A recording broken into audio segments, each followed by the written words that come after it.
YouTube, this is Lucy from KBeautyHobbit.com, and in today's video I am going to share my 7 tips for starting your very own blog. The first tip is to pick the blog subject that you are passionate about and that you can write about for a long time consistently.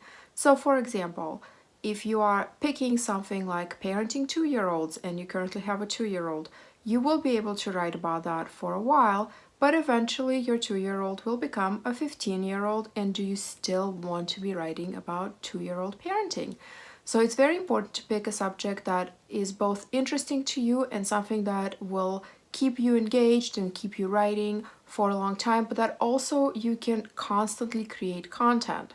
My blog is all about Korean skincare and makeup, and for that there's tons and tons of material. There are new things that are coming out all the time, and I obviously really love and am interested in all of those things. So I've been blogging for about 3 years now, and there's no end in sight, and I don't want to stop.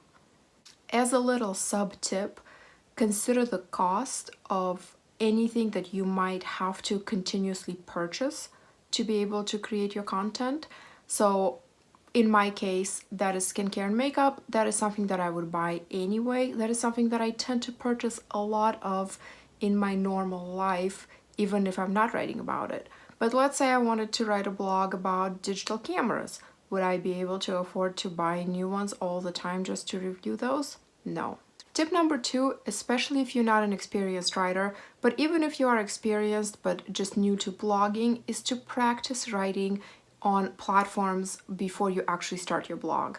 In my case, I kind of stumbled into blogging. It wasn't really a conscious decision. I joined a huge Facebook group that was all Russian speaking about Korean skincare, and people would share their reviews there, and I started writing my own, and mine quickly started to stand out. They were longer and more detailed. People liked them. The admin team kind of noticed them and then started publishing some of them on their own blog. And slowly but surely, I eventually decided to start my own blog, and that's how KBeautyHobbit.com started. But by the time that I started it, I already had a very good idea of what's involved as far as just the writing goes. I knew what I liked and what I didn't like. I knew that I'd be okay with the time commitment that it took. If you are considering blogging about Asian skincare, Korean, Japanese, Taiwanese, you are welcome to come to my Facebook group, Korean Beauty Fanatics, and post your reviews there. Most people in the group are kind. The ones that are not do not stick around long. So it's a very safe space. So if you want to publish some of your writing and just kind of use that as your starting point, as long as it's about Korean skincare and makeup, then you are definitely welcome to join my group for that. Tip number 3 is start small and free.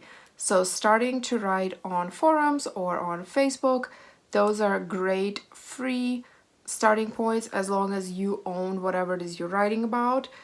I don't think you have to right away start your own blog or pay for hosting.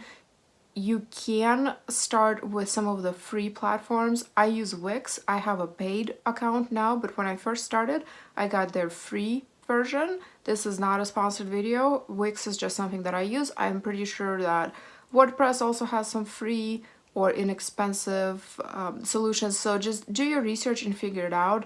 But my advice would be just start with what you have. If all you have is a phone, then start with your phone, start taking pictures with that, start writing on that. You don't have to buy a whole bunch of stuff right away, invest a ton of money, and then maybe just to discover that it's not very interesting for you or that you just don't want to keep doing it. Tip number 4 has 2 tips in one. The first one is do not do this for the freebies, and the next one is do not sell your integrity. You might notice that big YouTubers and even small YouTubers like myself do tend to get some freebies. I get some PR boxes occasionally, or I get some products, just one-offs sent to me for reviews. And you might want that as well, but you need to realize that that doesn't come right away. When you are first starting out, nobody's going to probably give you freebies, and if they are, most likely that's not the kind of freebies that you would want. It wouldn't be high quality stuff. So if you only want to blog for the purpose of receiving free things, I think you will be sorely disappointed, and I would actually advise that you just don't start at all. Because blogging takes time, it takes effort, and even if you do get something for free, you typically then write a review about it, you create content about it, and that takes time. And so if we calculated your pay per minute spent, so if the item was $20 retail value, but then you spend 2 hours creating content about it, well, that's kind of like getting paid $10 an hour. And maybe that's great, and maybe that's exactly what you want, but perhaps that's not exactly as glamorous as what you're picturing. And the second part is don't sell your integrity. If you do start to receive freebies or you do start to receive these offers, just be very careful with what you accept and what the terms are. I get countless emails and DMs, especially on Instagram, about, oh, would you like to advertise our swimsuits or our watches, and stuff that has absolutely nothing to do with my Korean beauty and skincare content whatsoever. And my most favorite thing was recently I got an email from a pretty big brand, and I don't want to name who they are because it doesn't really matter, but they said, we are releasing a new unscented version of one of our existing products, and can we send you a text about it to publish on your blog? No, you can't. I don't do that. I told them, I replied and said, thanks for contacting me. I like most of the things of yours that I've tried. If you want to send me your new product, and I will try it and I will write about it in my own words, whether I like it or not, then we can do that. But no, I will not publish something that you wrote and pretend that it's mine without ever touching that product. All we have as bloggers, especially as beginning bloggers, is our integrity, our honesty, and the certain trust that the audience places in us. And that is very, very easy to lose and probably impossible to fully regain. So just be very careful of that. It's not worth whatever freebie you're going to get, and it is definitely not worth just sabotaging yourself for. Just don't do it. With all that said, the freebies are super nice, and I do enjoy getting some PR packages. I do enjoy getting some higher end products that maybe I couldn't otherwise afford, or some new releases that I wouldn't necessarily have bought, just to be able to tell you about it. So it's definitely a great perk of being a blogger. It's just that should not be your only motivation. Tip number 6 is read other bloggers' things, especially bloggers in your field. Don't be afraid to go look at other people's things. I'm not saying steal their ideas, but just be aware of other people's styles. You might find some interesting approaches that they're doing that are not proprietary, that maybe would inspire you to do something.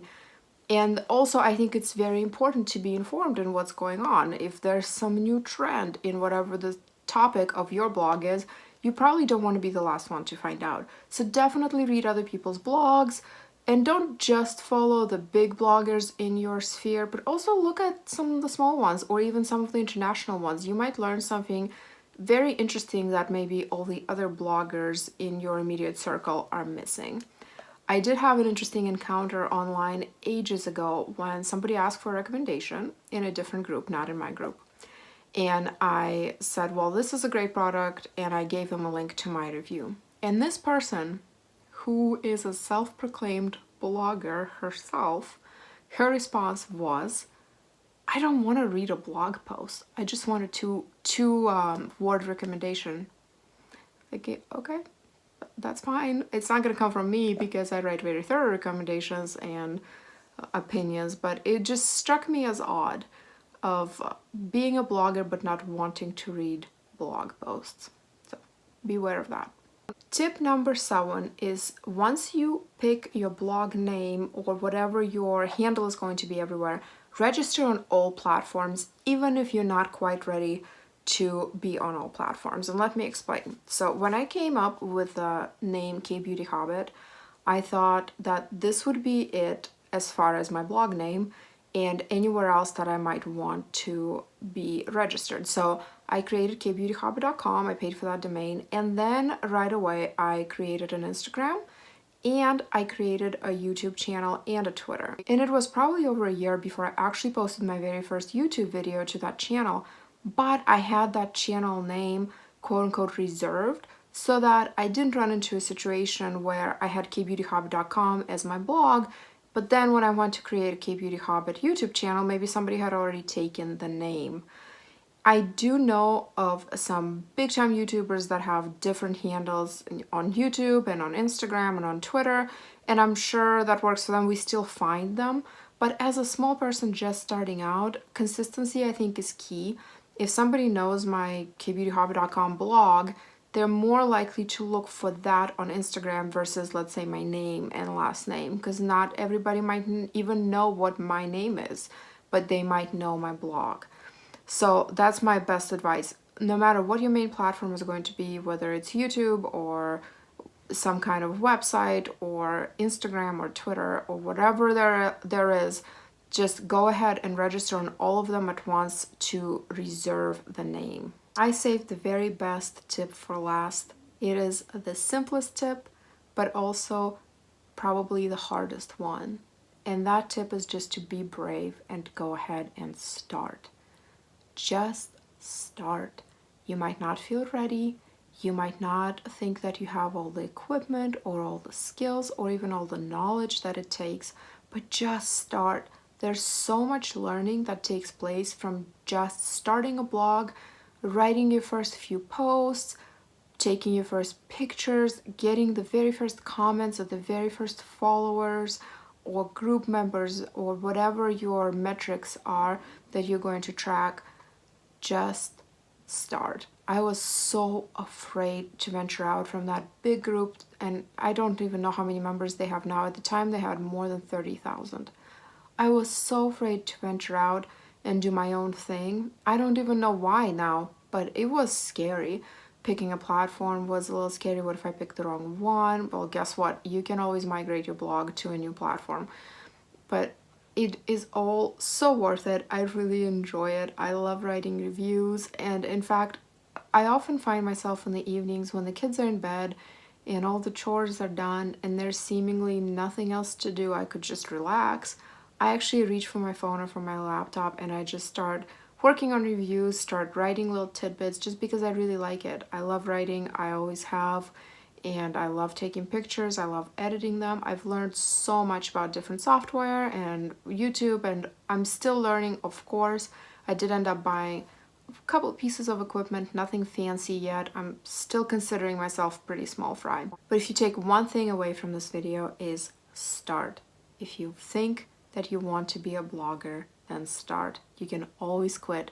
Don't do the huge financial investment like I said, so that if it doesn't work out, you can just go ahead and stop. And it's always better to know that you tried something and didn't like it than to always wonder if you should have tried something. Thank you for joining me today. If you have a blog, go ahead and put a link in the comments below. Let me know what you thought about this video, if it was helpful or not, and if you have any ideas for maybe more videos that you'd like to see. You can find me on KBeautyHobbit.com. I think I've said that domain name 100 times in this video just because of what this video is about. There's also a Facebook group, Korean Beauty Fanatics, of course my Facebook page, KBeautyHobbit, and Instagram at KBeautyHobbit, and Twitter at KBeautyHobbit. So find me anywhere on there. I'd love to see you. I hope you're having a lovely day. I will see you next Saturday. Until then, please remember to always listen to your skin. Thank you so much.